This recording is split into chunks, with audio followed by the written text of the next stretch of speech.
잘 들리세요? 네.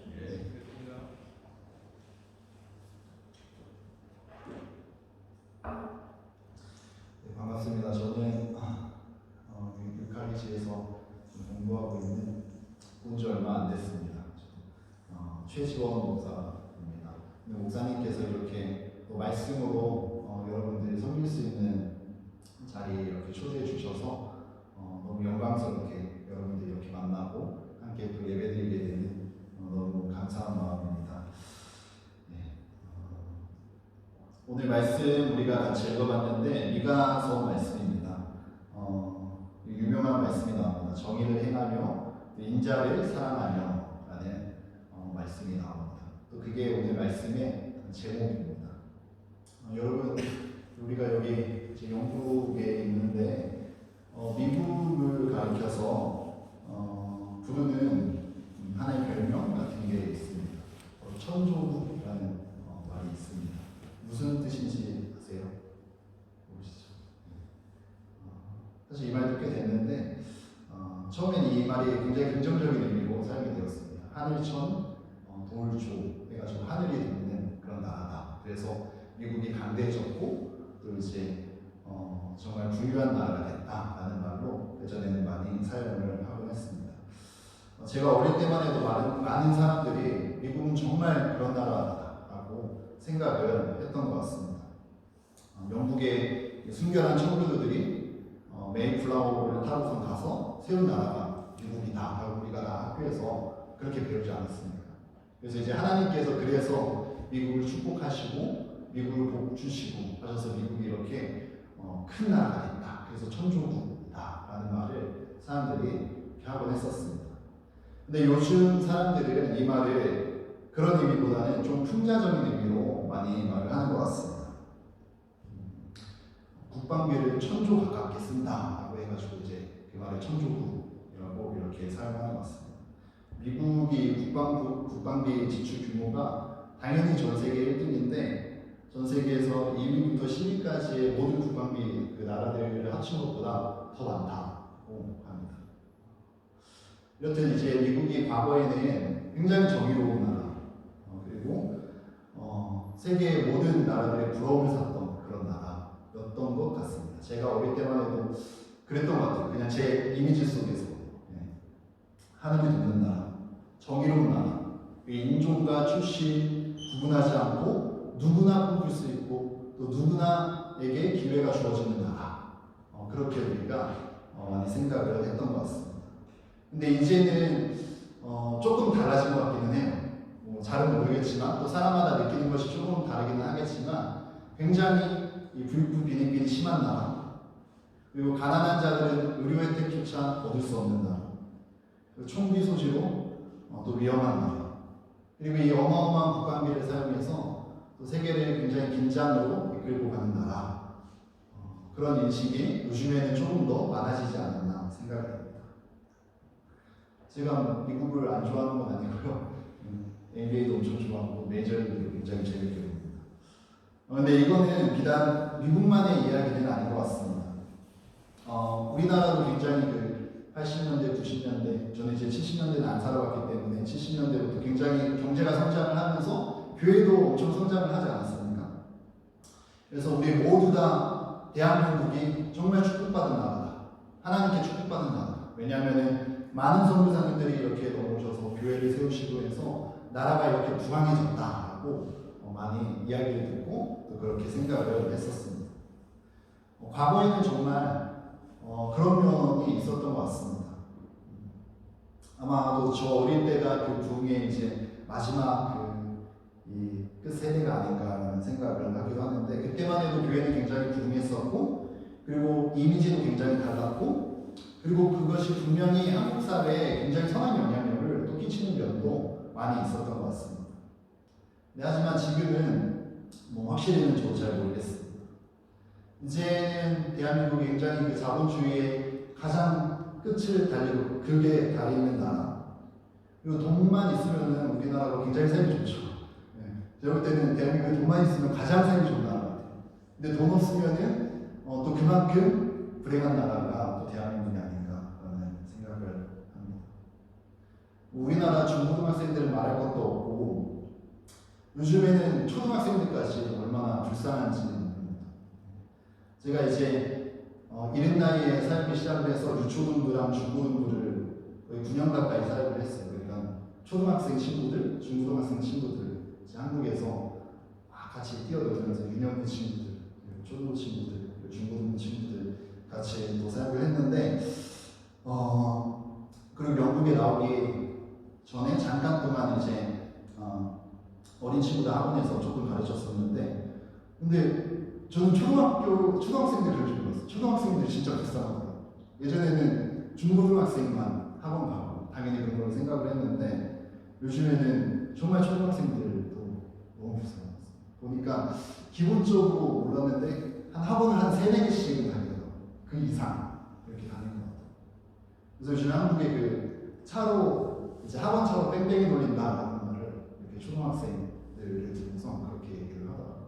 뭔 말인가 하면 이제 학원 한 3-4개를 다니니까 학원마다 그 차 그게 다 연계가 되어 있더라고요. 그래서 이 학원 끝나면은 이 학원 차 타고 가서 또 저 학원으로 가고 또 저 학원 끝나면은 저 학원 차 타고 가서 또 이 학원으로 가고 이렇게 그게 또 다 연결이 돼 있어야지 부모님들이 또 이렇게 등록을 하고 이렇게 하시더라고요.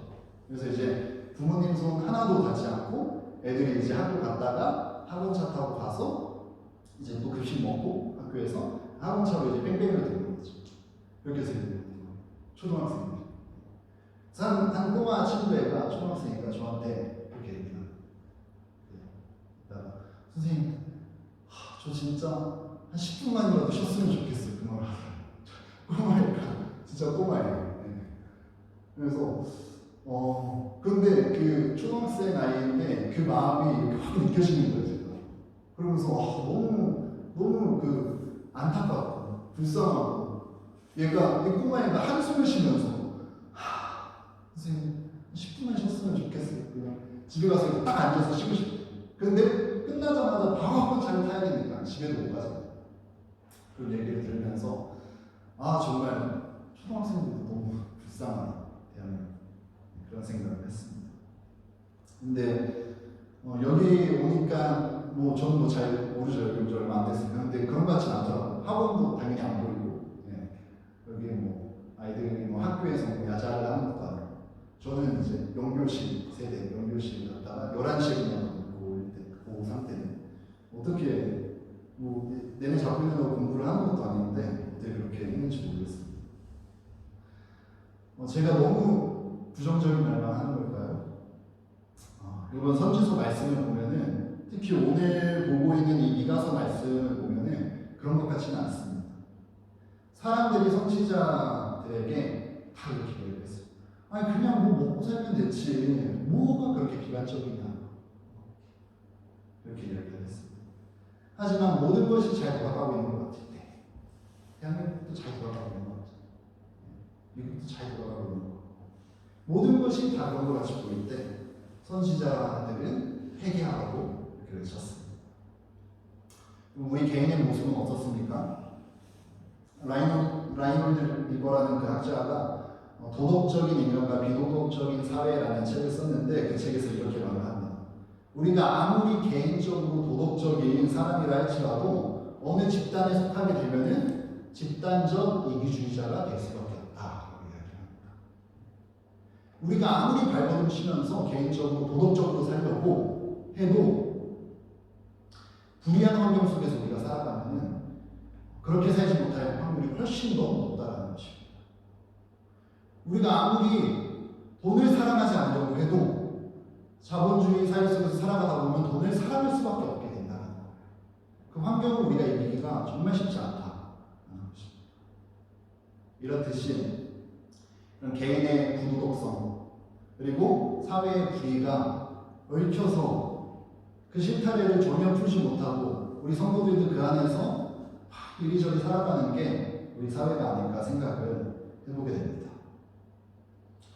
그러면 이런 불의한 시대 그리고 우리의 부도덕성도 있죠.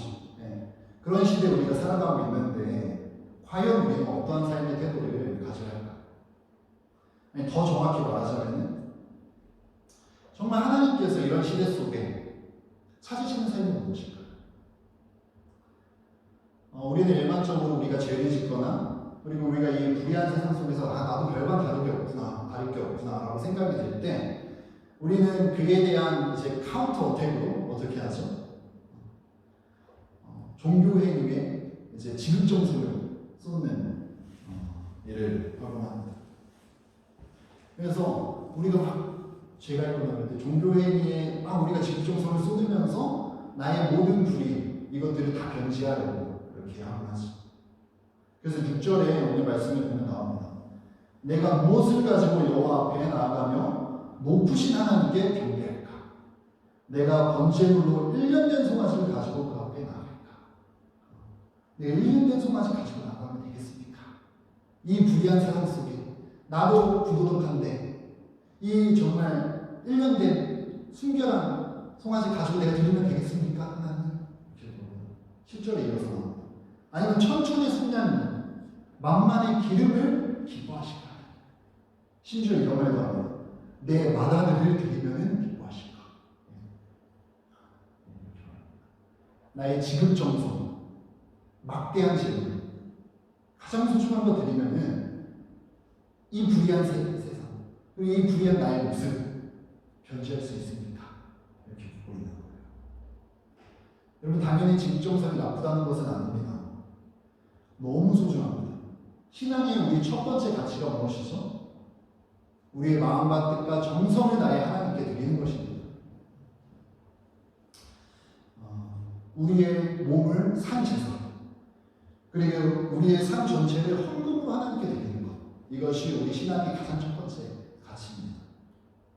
하지만 그 드리는 것을 나의 불의를 해결하기 위한, 나의 불의를 변지하기 위한 도구로 사용한다면 그거는 순서가 뒤바뀐 것입니다. 여러분, 드림의 본질이 무엇이죠? 헌금의 본질이 무엇이죠? 우리가 이렇게 나와서 예배드림의 본질이 무엇이죠? 감사죠. 감사합니다.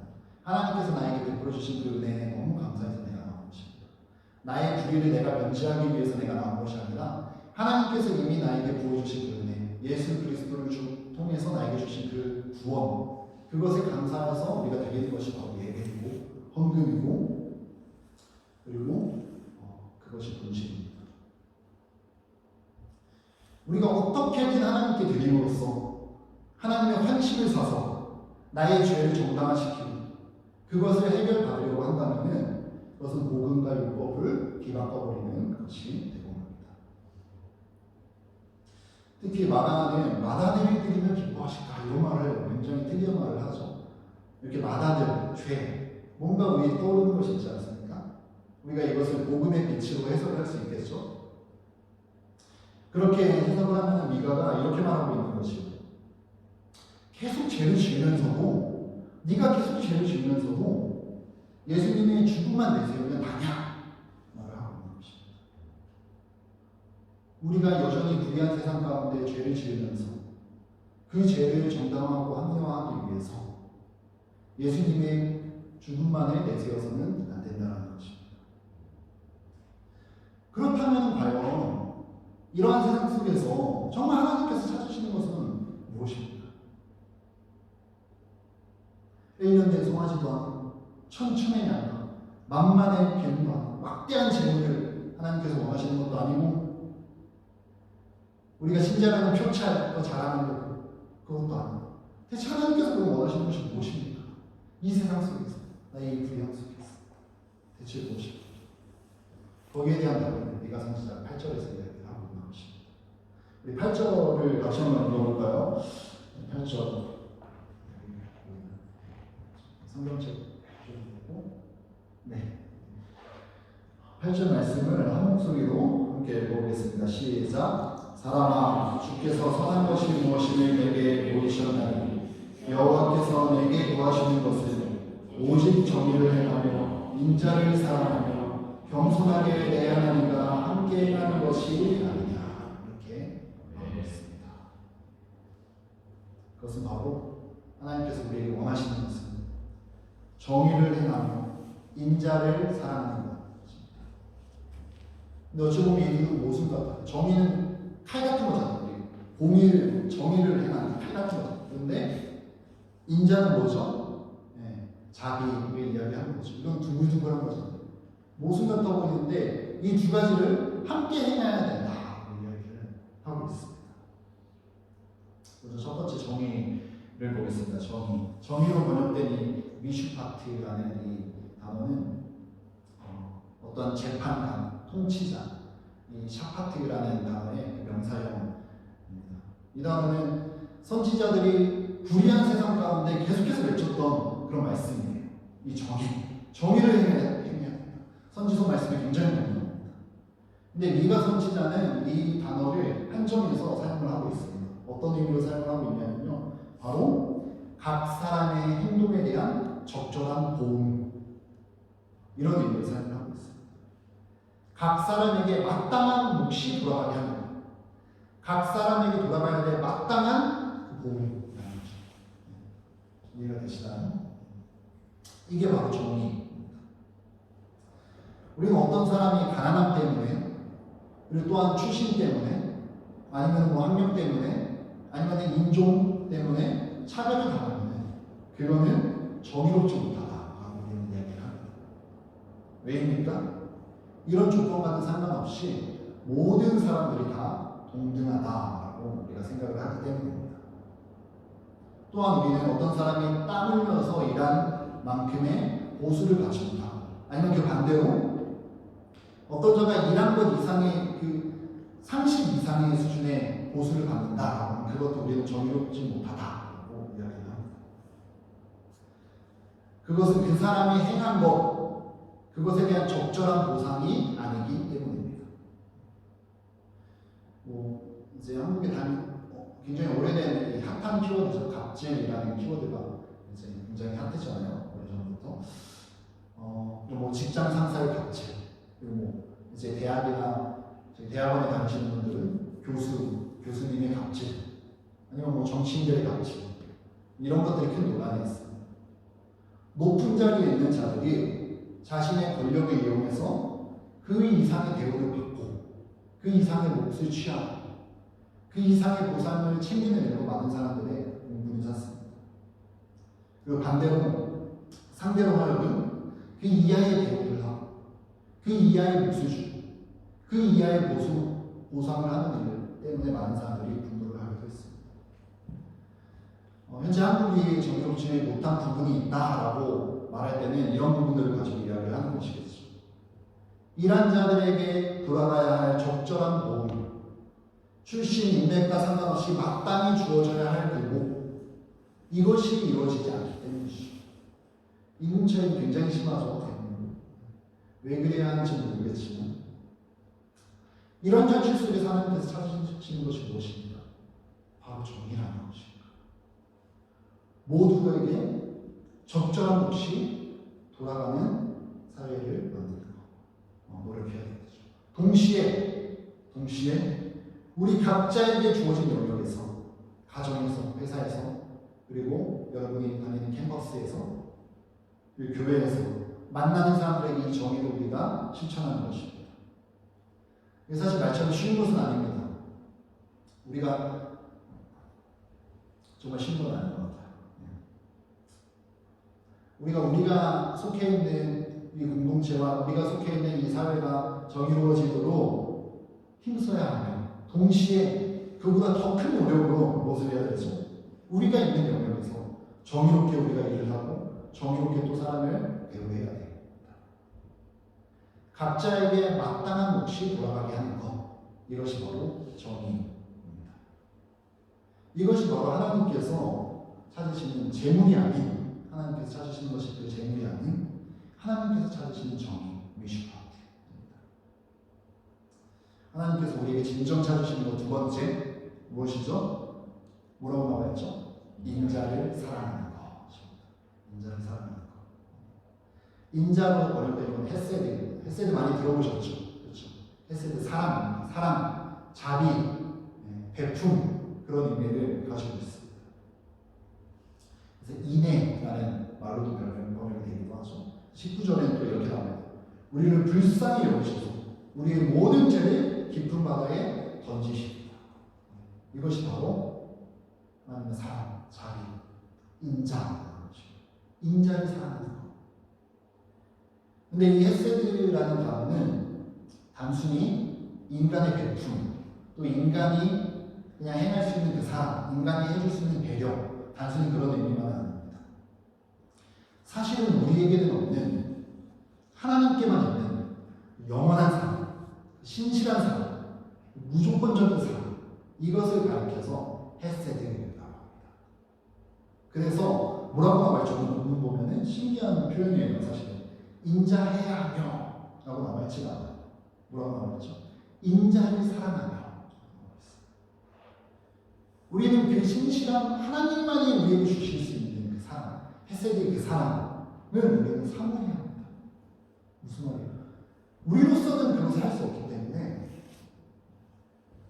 나에게 정말 그런 사랑이 흘러나오도록 그런 사랑을 사모하며 성령님께 간구해야 한다는 것입니다.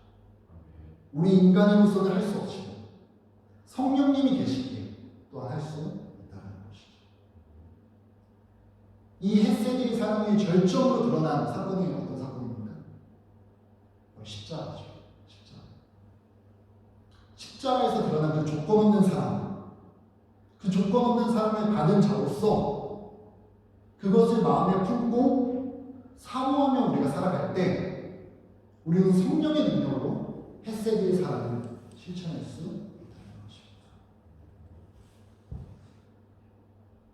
앞에서 우리는 그 정의, 미슈파트, 이거 의미가 뭐라고 했죠? 각 사람의 행동에 대한 적절한 보응이라고 했습니다.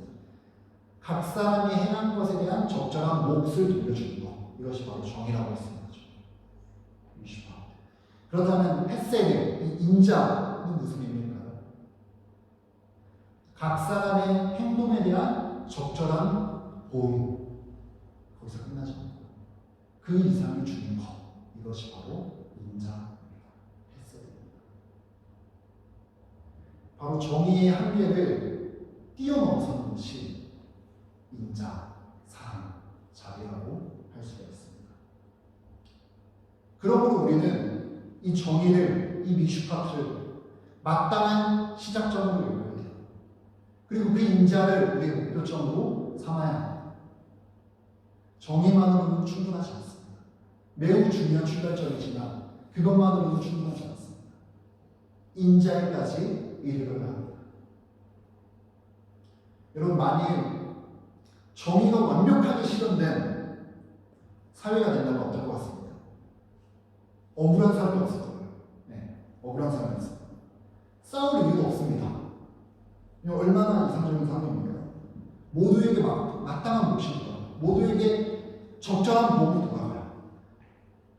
이 죄를 지으면 이 죄에 대한 처벌을 받고 잘 지키면 처벌받지 않고 법치국가의 이상적인 모습인 것이 정의가 완벽하게 실현된 그 사회라는 그런 공동체입니다.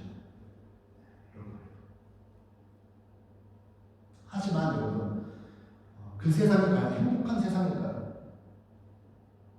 모든 것이 정의롭게, 정당하게, 법대로만 되는 세상이 행복한 세상일까요? 아닙니다. 눈이 건조한 것입니다.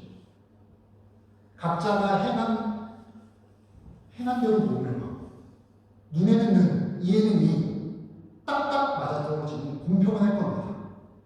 하지만 더 이상의 배려니, 양보니, 희생이 하는 방법은 없어질 것입니다. 완벽하게 정의로운 세상이, 완벽하게 정의로운 공동체가 퍼펙트한 세상은 될 수 있겠지만 행복한 세상일 수는 없습니다. 제가 여기서 온 지 얼마 안 됐는데 지난주에 학기 중에 한국에 갔다 왔어요. 아내 데리고. 제 아내 여기 있는데 지금 임신한 상태거든요. 임신 지금 9개월 이제 얼마 안 남았는데 참 대책 없죠. 그렇죠. 임신 9개월인 아내를 이곳에 데리고 왔다니 참 대책 없습니다. 한국 병원이 얼마나 좋아요. 얼마나 편하고. 근데 어쨌든 데려갔습니다. 그리고 심지어 제가 가장 옆에 있어줘야 될 이 시기에 2개월 넘게 같이 있어주지 못했어요. 그리고 제가 또 심지어 한국에서 사역을 하다가 사역을 하고 나서 여기 이곳에 오기까지 거의 1년 가까이 이제 당연히 이제 사역을 안 하니까 돈을 안 벌겠죠. 예. 결혼했는데 돈도 안 벌고 예. 집에서 삼식 생활을 했습니다. 1년 가까이. 예. 그런데 이제 아내는 제가 쉬어서 좋다고 예. 계속 일했으니까 계속 옆에 있어줘서 좋다고 이야기를 해주더라고요. 그러면서 이제 밥도 열심히 맛있게 차려주고 해서 제가 참 이렇게 대책 없이 1년 동안 거의 돈도 안 벌면서 삼식이 생활을 했습니다. 근데 만약에 갑자기 제 아내의 마음속에서 미슈 파트 이 정의감이 확 솟아올라서 저보고 당신 대책 있어? 돈은 언제 벌어올 거야? 가진 돈이라도 좀 있어? 뭐 요리도 잘하는 것도 아니고 유학은 무슨 유학이야? 얼른 나가서 가장 좀 해. 이렇게 이야기를 했으면은 저는 당연히 할 말이 없습니다. 왜죠? 왜냐하면 그렇게 하는 것이 정의로운 것이기 때문입니다. 그렇게 하는 것이 정의롭기 때문이죠. 근데 다행히도 인자를 사랑하는 제 아내가 제가 행한 대로 받아야 할 그 적절한 그 보험, 그 이상의 것을 늘 저한테 줍니다. 그렇게 이제 제가 이곳에 이렇게 또 오게 됐고, 또 지금까지 이렇게 무사히 숨쉬면서 살아가고 있는 것이겠죠. 그러니 저도 이제 제 아내한테 마땅히 줘야 할 것, 그 이상의 것도 줄 게 없을까 고민을 하게 돼요. 더 찾게 돼요. 또 노력을 하게 되는 것입니다. 여러분 한번 생각해 보시기 바랍니다. 정말 인생이 살만해 하고 느낄 때가 언제입니까? 정말 인생이 행복해 하고 느낄 때가 언제입니까? 정의가 칼같이 시행될 때입니까? 아닙니다. 정의가 칼같이 시행된다고 행복감이 커지지는 않습니다. 불만족이 우리가 줄어들 뿐입니다. 받을 자격이 없는데 사랑을 받고, 받을 자격이 없는데 배려를 받고, 내가 행한 것 그 이상의 것을 받을 때 우리는 감동하고 행복할 수 있는 것입니다. 사랑하는 성도 여러분, 여러분은 정의롭게 행동하십니까? 정의롭게 행동하세요? 정말 잘하고 계십니다. 너무도 중요한 시작점이고 너무도 중요한 출발점입니다. 네가 선지자는 이것이 기본이다 라고 이야기를 합니다. 이것은 출발점입니다. 이것은 하나님께서 정하신 일반 은총입니다. 여러분에게 주어진 영역에서 여러분들이 정의롭게 일하셔야 합니다. 그리고 정의로운 대가를 여러분들이 받으셔야 합니다. 그리고 정의롭게 여러분들이 또 사람들을 대하셔야 합니다. 이것이 너무 중요하다라고 이야기를 합니다. 그런데 한 걸음 더 나아가시길 권면드립니다. 그 출발점에서 한 발자국 더 나아가시길 권면드립니다. 사람들에게 줘야 할 적절한 부분, 그 이상의 사랑을 베푸시기 바랍니다. 베풀 의무가 없으신 하나님께서 자격 없는 우리에게 십자가의 햇새의 사랑을 보여주셨듯이 우리가 줘야 할 그 보험, 그 이상으로 남의 형편을 돌아보고 베풀고 희생하는 데까지 나아가시길 바랍니다. 그것이 바로 인자를 사랑하는 것입니다. 이것이 죄 많은 이 시대, 또 죄 많은 우리에게 하나님께서 진정으로 찾으시는 것입니다. 정말 이 세상에 살아가면서 또 여전히 나도 불의하고 그 가운데 우리가 힘들어하지 않습니까? 살아가는 가운데 하나님께서 원하시는 것이 뭐라고요? 막대한 죄를 구하고 죽은 제사가 아니라는 것입니다. 정의와 인자를 하나님께서 원하십니다. 정의를 출발점으로 삼으시고 인자를 베푸는 데까지 나아가시기 바랍니다. 그럴 때 세상이 달라질 것입니다. 그리고 공동체가 달라질 것입니다. 행복한 공동체, 행복한 세상이 될 것입니다. 여러분도 경험해 보셨을 겁니다. 한 사람이 보여주는 이유 없는 그 작은 그 사랑, 작은 그 한마디 때문에 나의 하루가 완전히 바뀌게 되는 그런 경험들 많지 않습니까? 네. 그런 경험들 우리는 하면 살아갑니다. 우리 에디머드 은혜교회가 그런 교회가 되길 바랍니다. 네. 이미 그런 교회인 줄로 저는 알고 있습니다.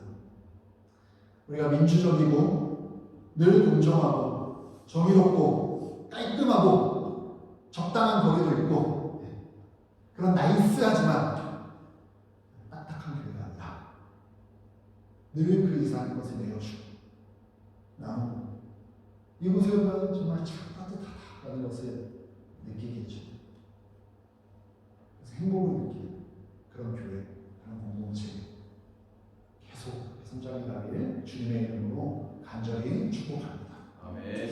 우리 이 시간에 함께 찬양했으면 좋겠습니다. 우리 말씀을 기억을 하면서 함께 찬양을 할 텐데요. 우리 주님 마음 내게 주소서. 그 주님의 그 정의와 그 주님의 그 인자의 마음을 나에게 달라고 우리 말씀을 기억을 하면서 함께 우리 고백을 하나님께 올려드리겠습니다. 찬양하겠습니다.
우리가 그 자리에서 살림을 받았기 때문에 그렇다면 우리도 그 자리까지 나아가야 합니다.